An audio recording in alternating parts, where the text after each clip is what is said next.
7, 8, and 9, back to doing some factoring again. You can see that there's those squared things in there, and whenever you have those quadratic expressions, we know we're going to end up factoring. So what we want to do is try to factor the tops and the bottoms of our fractions as much as possible. Sometimes we can't do anything to them.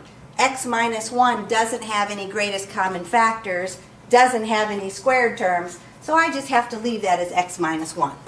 I'm just going to rewrite it over here. I'm going to put it in parentheses to remind myself, oh yep, that goes together. If I do the bottom of the first fraction, the bottom of the first fraction has the squared. We know we can FOIL those out. So 2 sets of parentheses, factors of x squared, x and an x. The n is a negative, so we know we have a plus and a minus. And then we want the factors of 6 that give us that minus 1 in the middle. What pair of factors for 6 can we use? 2 and 3. 2 and 3. We want the 2 to be positive and the 3 to be negative because we want the bigger one to be negative since we want a minus 1 in the middle. Then we go to the top of the next fraction. Now on the top of the next fraction, it has 2 terms, but I noticed, oh, it has a greatest common factor. I can divide the 4 out of there right away. So I'm going to factor the 4 out. 4x divided by 4 would leave me just an x. 8 divided by 4 would give me a 2. So 4 times x plus 2 is how I'm going to factor that. On the bottom, doesn't have a greatest common factor, doesn't have a squared, I can't do anything with it. It's just going to stay x minus 2 then. Again, I could put it in parentheses just to remind myself that goes together. So in this case, when I look to cancel, there's only one pair of factors I'm going to be able to cancel. There's an x plus 2 on the top and an x plus 2 on the bottom. I can get rid of that pair of factors, but that's all I'm going to be able to cancel out on this one. When I write my answer, it's x minus 1 times 4, but we know we usually like the 4 in front. It looks prettier there. So they're going to write it as 4 times x minus 1 on the top. The bottom, the order doesn't matter. You have an x minus 3 and an x minus 2. And if you put the 4 behind the parentheses, it's the same thing. It just looks weird back there.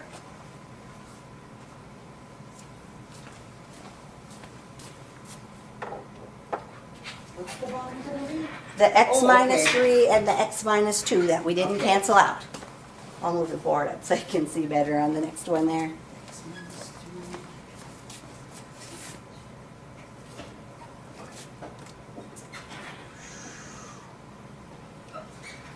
So number 8, we're going to start with the top of our fraction. It does have the squared, so we know we can FOIL that out. Factors of x squared would be x and x. My signs, since the end is positive, they're both the same as the middle, and the middle's a minus, so we know it's a minus and a minus. Factors of 2, that add up to the 3 in the middle. Well, 2 only has one pair of factors. 1 times 2. That happens to add up to 3, right? We got the top factored. We got to factor the bottom. On the bottom, there's only 2 terms. Tells me look for the greatest common factor. In this case, they're both divisible by 3, right? So I'm going to take the 3 out of each of those. 3x divided by 3 is just a plain x. 3 divided by 3 is 1. So we get x plus 1. Top of my second fraction. Only 2 terms. Doesn't have a greatest common factor. I'm just going to leave that one alone. It's going to stay x plus 1, but I'm going to write it in the parentheses because it has to be grouped together. Bottom of the second fraction. Squared. I know I got my 2 sets of parentheses. Factors of x squared, x and x. My signs, positive and a negative. Factors of 6, so I end up with a plus 1 in the middle.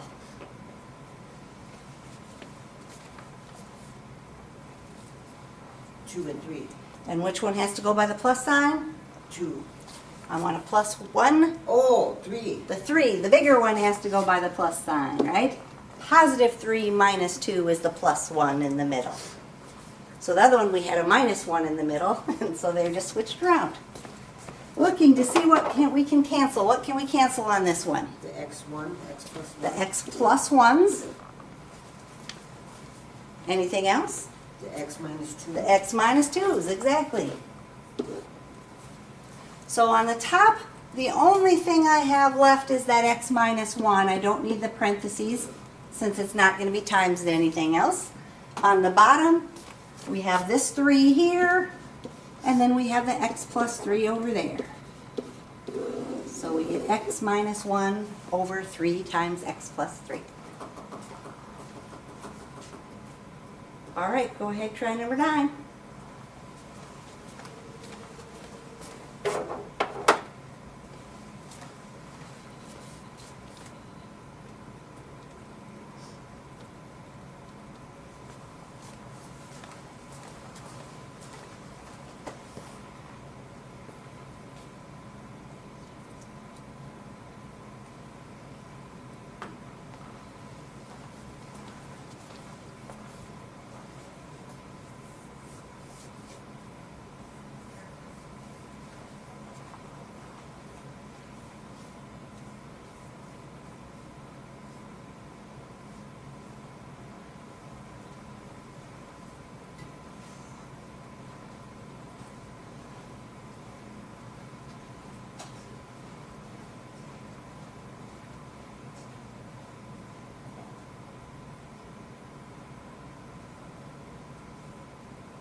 So on that first fraction, what did you do with that first fraction?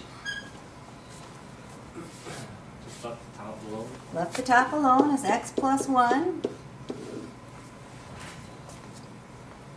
3. And took a 3 out of the bottom. So you got 3 times X minus 1. x minus 1, exactly.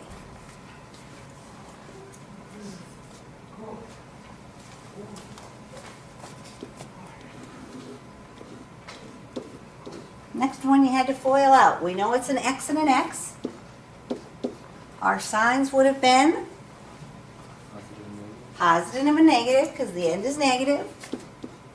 And we want the factors of 2 that when we plug them in, we get a positive 1 in the middle.